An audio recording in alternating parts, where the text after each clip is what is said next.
My name's Mark. I've been driving trucks for over 20 years, and I'm not the kind of guy who scares easy. I follow the rules, I mind my business, and I don't pull over unless there's a real reason.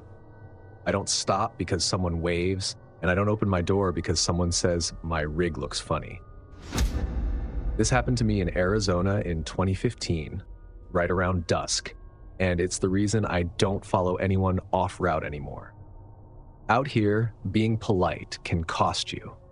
That's why I noticed the other semi when it eased up alongside me instead of blowing past. He paced me for a bit, dropped back, then pulled up again.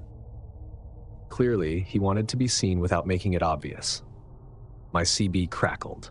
"Hey, driver, you got a minute? I think your trailer lights are acting weird." His voice was friendly and calm, the kind of tone that makes you lower your guard. I checked my dash and there were no alerts.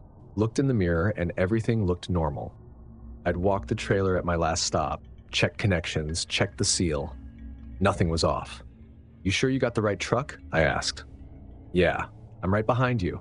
It's serious. I'd want someone to tell me." That line hit the exact spot it was meant to. It turns the decision into a moral one. Ignore him, and you're the guy who didn't care. "I'm not stopping on the shoulder," I said.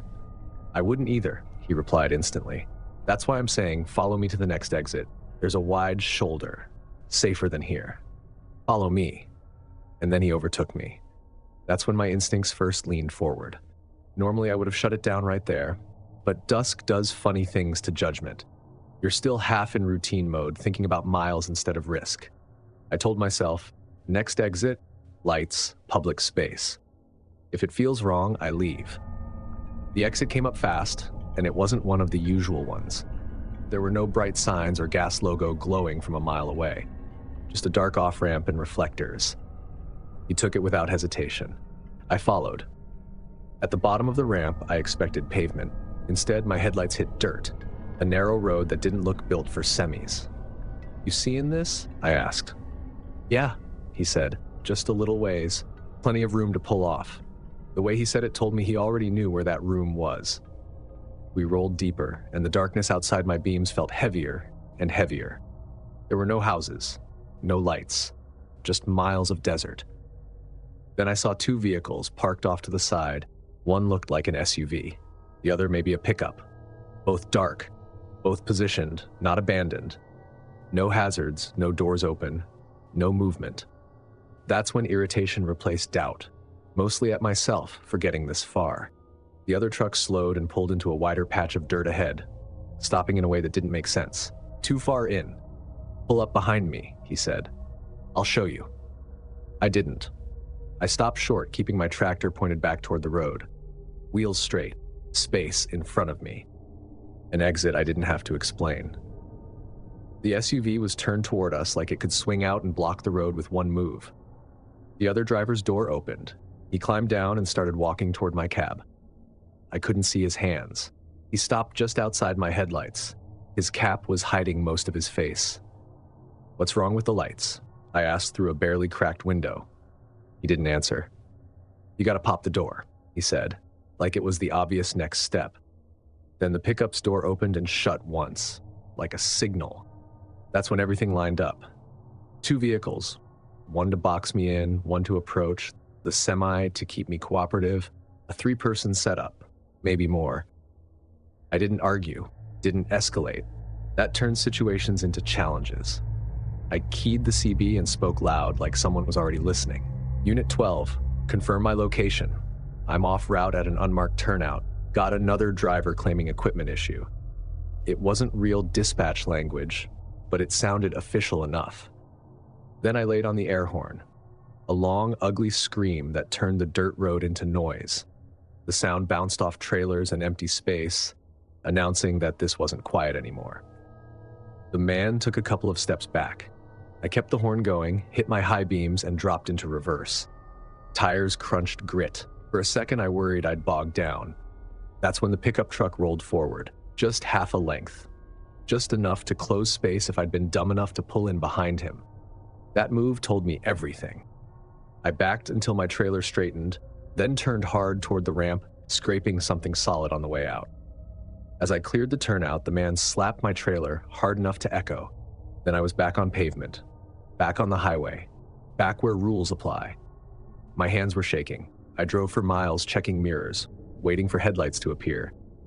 At the next fuel stop, bright, busy, cameras everywhere, I walked my trailer again. Lights, doors, seal. The seal tag wasn't broken, but it was bent. Twisted, like someone had tested it before deciding not to finish the job. I know it was straight when I left my last stop. I always check. So that meant someone was already at my seal while he was talking to me. He didn't notice me. He picked me. I finished the run, but didn't make a report that would go nowhere. I just didn't let helpful voices pull me off route anymore. Out in the desert at dusk, some exits aren't really exits, and some drivers already know which one they want you to take.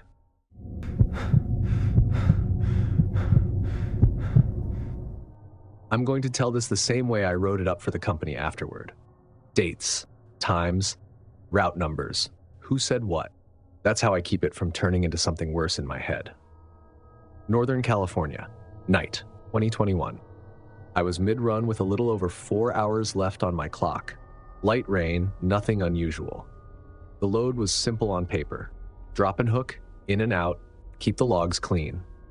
I've been a company driver for a long time, so I know the drill. You follow instructions, you don't freelance decisions, you don't improvise. I remember the exact moment things went wrong. I was cruising the interstate when my GPS route bent away from the highway. I hadn't touched anything. I looked down and thought, that's not right. My phone rang through the cab speaker. Hey, we need you to reroute for a pickup before your drop, dispatch said. It's a temp yard. No sign, just a gate. That alone was odd. Our company doesn't do no sign. Everything has a name, a code, paperwork. But dispatch changes plans all the time, so I didn't push back right away. I asked what I always ask. What's the address? There was a short pause, like someone scrolling. I'll text it, he said. The text wasn't a real address. It was a set of directions, highway number, county road, then a private road near a fence line. It even had coordinates, which we almost never get unless something is way out in the middle of nowhere. I tried plugging it in. My GPS didn't know what to do with it. It kept dropping a pin in empty space and rerouting me in loops. I called dispatch back. My GPS can't pull this up, I said. Can you send a yard name or an address? It's temporary, the voice said. No sign, just a gate. You'll see it. So I took the off-ramp they told me to take. At first, nothing felt wrong. 2-lane road, trees, a few driveways, one of those places you just stay alert for deer. Then the houses stopped. The road narrowed. The shoulders dropped into ditches. The only light was my own headlights. I passed long stretches of fencing and the occasional reflective marker nailed to a post, like breadcrumbs with no context. My GPS kept trying to correct me, recalculating over and over like it couldn't admit it was lost. I called dispatch again, partly to cover myself. I'm on County Road now, I said. There's nothing out here. That's it, the voice replied immediately. You'll see a private road entrance. Go in. I rounded a bend and my headlights hit a sign. Private road, no trespassing. Beyond it was a gravel entrance cutting into the trees. No lights, no buildings, just darkness.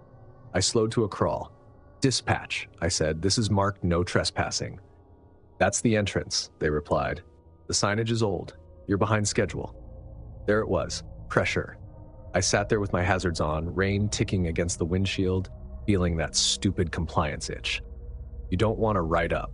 You don't want to be the guy who refused instructions.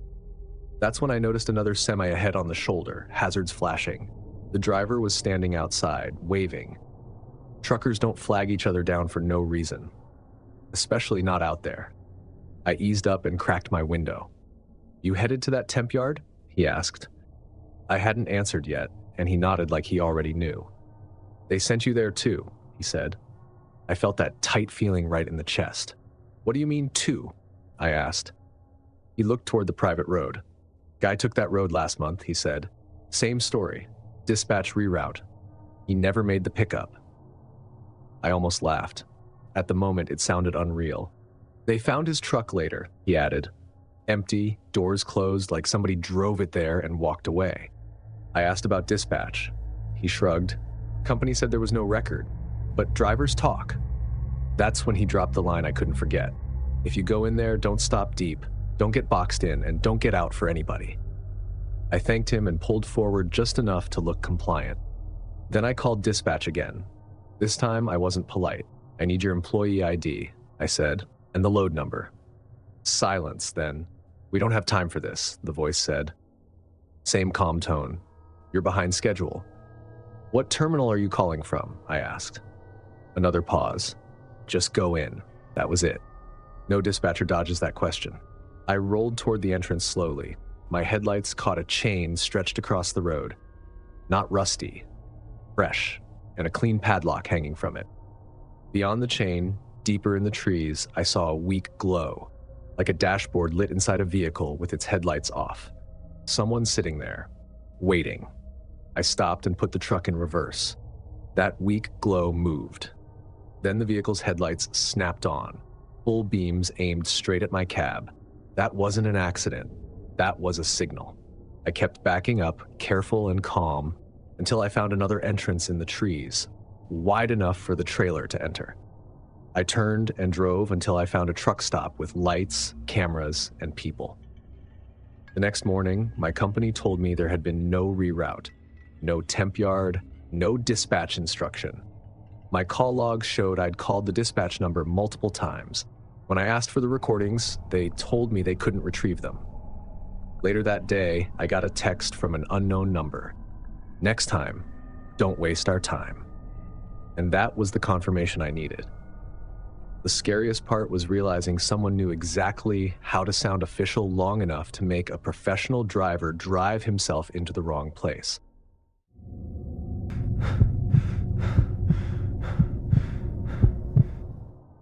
My name's Sarah. I drive solo over the road, and I was running through Wyoming in the winter of 2022 when this happened. It was around 3 a.m. at a rest area I'd stopped at dozens of times before. The wind was throwing snow at my rig like it was trying to get inside. My curtains were half drawn, the way I always leave them, enough to block interior light, enough to keep a thin slice of visibility. Boots lined up by the seat, keys in the same cup holder they always go in. Phone charging, pepper spray clipped to the side pocket, same as gloves or wipes. I was doing what solo drivers do when weather turns bad, waiting it out and staying unnoticed. Then I heard the first crunch of footsteps in snow right beside my passenger side. It was close enough that the sound came through the floor, through the frame of the truck. At 3 a.m., nobody's out there by accident. I didn't sit up fast or grab the curtain. I stayed still and listened, the way you do when you're trying to decide if a sound fits the environment or doesn't. Rest areas have normal noises. Doors slamming, boots heading toward bathrooms, tires hissing on slush. The footsteps didn't move toward the bathrooms. They didn't head for another vehicle. They traced a short line along my passenger side, then stopped. I picked up my phone, dimmed the screen, and pulled up the dashcam app. The front camera was useless in the storm, just gray snow and glare, but audio mattered. Proof mattered. I didn't touch the curtain. Another crunch, closer, then a soft metallic click. My passenger door handle. Light pressure, like someone checking without committing. Then again, harder. Just enough to say, I'm trying now. I didn't speak. Talking gives away more than silence. I flicked the interior light on and off once, quick, just enough to signal I was awake. The handle stopped. For a second, I thought that might be it. Then the footsteps moved again, sliding along the side of my cab. They were circling it. I pictured someone staying in my blind spots, using the truck as cover.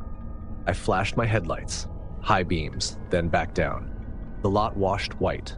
Snowbanks, picnic tables, the bathroom building, and then went dark again. The footsteps stopped immediately. I checked my mirrors. Nothing moving away, just snow. That bothered me more than hearing someone leave, because it meant they hadn't gone anywhere obvious. I stayed still, listening. Wind, snow, my own engine. Then I heard it again, from a different angle. A step on the driver's side running board. The cab moved a little. That wasn't wind. I raised my phone and started recording. A shadow filled the thin gap where the curtain didn't meet the doorframe. Then a flat slap hit the glass, right where my head would have been if I'd leaned forward. I saw that as a message and decided to answer, so I laid on the horn. A full, sustained blast that tore through the rest area. At the same time, I turned on the headlights. The cab came alive when the gauges lit. I dropped it into gear and rolled forward carefully. As my headlights swept past the snowbank near my driver's side, I caught it for half a second. A crouched shape low to the ground, close enough to grab the door again if I'd hesitated. Then it vanished behind the blowing snow. I didn't look back and didn't circle. I drove to the nearest large truck stop with full lighting and cameras that meant something. When I parked, I watched my mirrors for hours. Thankfully, nothing followed. Inside, I acted normal on purpose. Bought coffee, nodded at another driver, didn't tell the cashier a story that would turn me into the shaken one. Back at my truck, reviewing the dash cam, the audio caught everything. The handle test, the second try, the slap. The video showed nothing but snow and light. Storms erase things. Tracks, shapes, direction. They turn the world into a blank page where someone can stand inches from you and disappear. After that night, I stopped parking at rest areas during storms if I had any choice. I'd rather sit in a crowded lot under harsh lights than wait alone in a whiteout pretending quiet means safe. Because sometimes quiet just means someone is close enough to listen and patient enough to wait.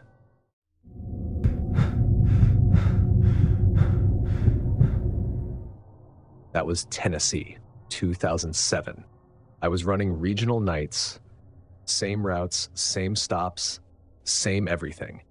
When you drive the same lanes long enough, places stop feeling like destinations and start feeling like furniture. That night, rain was coming down hard. It wasn't a drizzle, real sheets that blur depth and make the road feel smaller.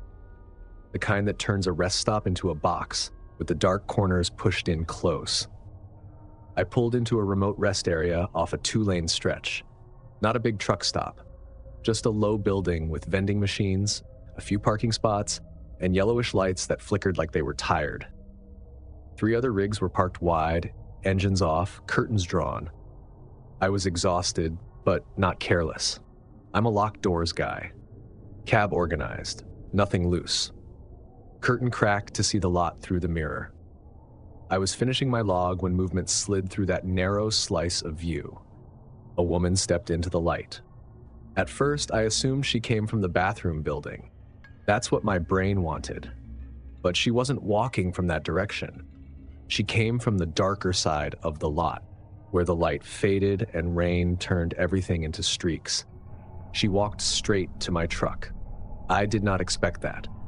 She stopped right under my driver window, so close that I couldn't see her whole body without leaning forward, and leaning forward meant putting my face near the glass. She knocked. I stayed still, watching through rain distortion. Faces look strange under mirrors in heavy rain. She knocked again. I cracked the curtain a little more, trying to see her hands. I couldn't. The mirror angle and rain made sure of that. "Hey," she called. "I'm sorry, can you help me?" Her voice sounded normal, like customer service normal. My phone died. My ride left. I just need to call someone. I waited a beat, then used my driver voice, the one that sounds firm without sounding aggressive. "Ma'am, step back toward the light." She didn't move. "I need to see your hands." She looked at me like the request confused her. "I'm not going to hurt you," she said. That line always sticks out. People who mean no harm don't usually say it out loud. "Just crack it," she added, "just an inch." She stayed planted exactly where visibility was worst, where rain and mirror warped her face and hid her hands. I noticed then that she wasn't shaking. She was wet, sure. Hair stuck to her cheeks, but her posture was relaxed. Behind her, something moved. At first, it was barely anything. Movement that didn't match the rain.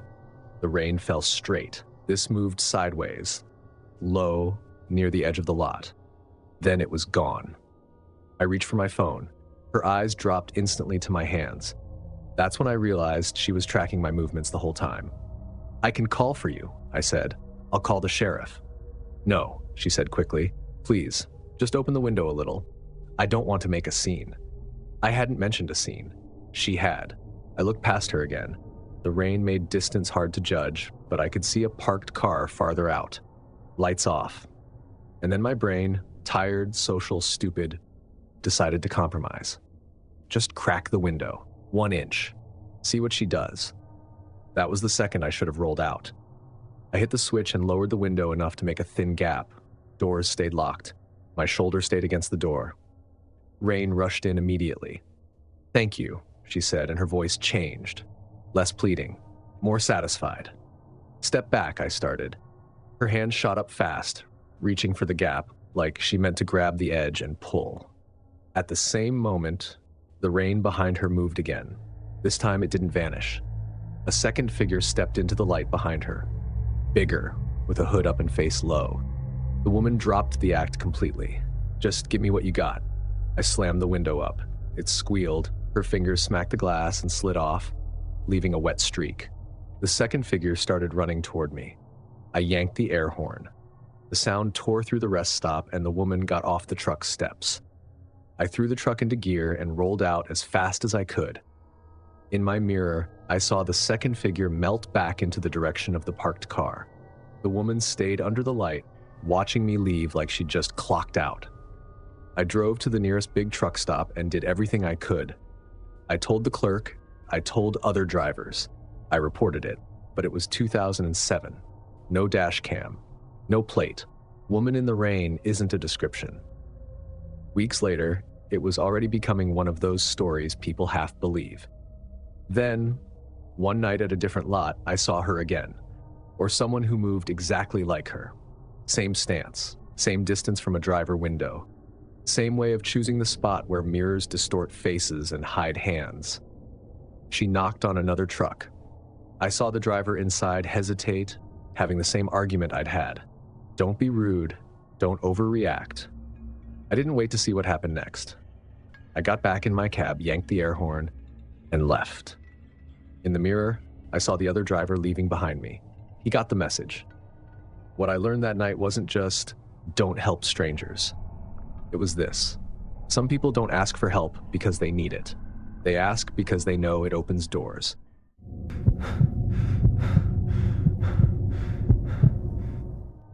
I've slept in more parking lots than I can count. I've eaten meals with my steering wheel pressed against my gut. I've watched enough sunrises through dirty glass that they stopped feeling special a long time ago.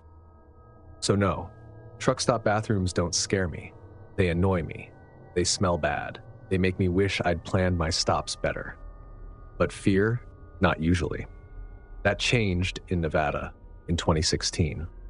It was one of those desert truck stops where the building looks dropped into the middle of nowhere on purpose. Flat land, no trees, just scrub, wind, and a few lights fighting the dark. I pulled in late, midnight or later. When you own your truck, time blurs like that. I wasn't exhausted in a dramatic way, just worn down. The kind of tired that makes your movements slower and your voice quieter. I grabbed a coffee that tasted burned and headed for the men's room because, at my age, that's not optional anymore. The bathroom was exactly what you'd see in the movies. Flickering fluorescent lights. A smell that tried to be bleach and failed. 2 sinks, 1 usable. A line of stalls with thin metal doors that always feel slightly warped, like they've seen things. I was opening a stall when I heard it. Breathing. Not general bathroom noise. Not someone washing their hands or clearing their throat. It was slow breathing coming from the last stall at the far end. I stopped and listened. The sound was close, like whoever it was had their face near the door. I looked down the row. The stall door was closed. The latch was turned. Red strip visible. Occupied. I did what people do when they want to keep things normal. I cleared my throat, loud enough to announce myself. The breathing continued. I used the nearest stall and got it done fast. When I stepped out, I looked again toward the far stall. I was curious, and you know that's a hard thing to shut off. When I looked, I noticed there were no feet.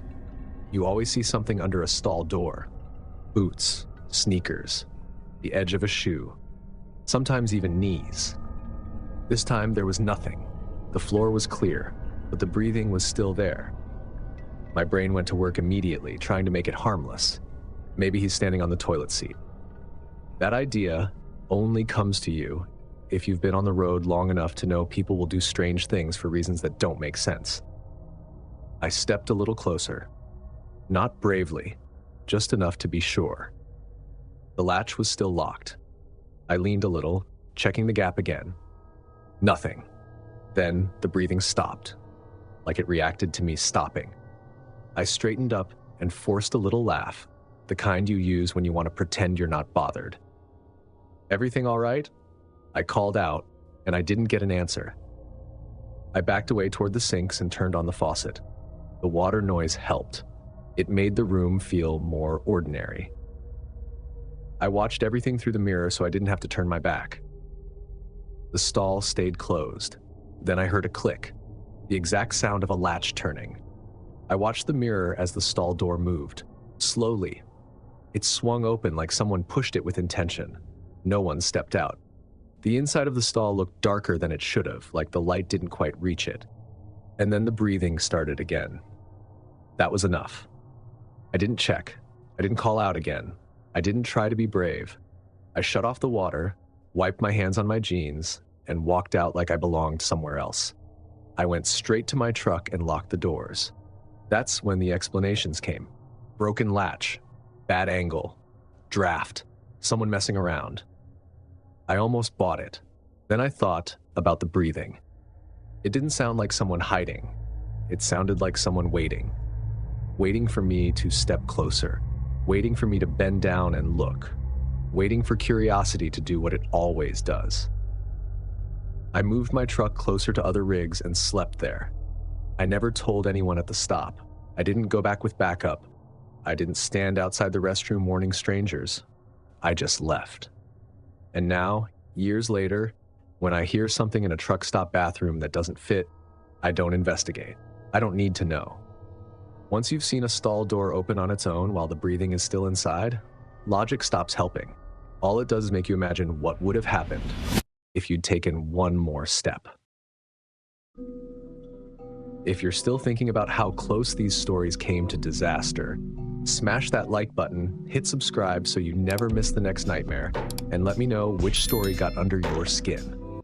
And if isolation on the road felt uncomfortable, click now to watch 4 disturbing blizzard horror stories. Because when the weather turns hostile, help doesn't always make it in time. Thanks for watching. Stay alert, stay safe, and I'll see you in the next nightmare.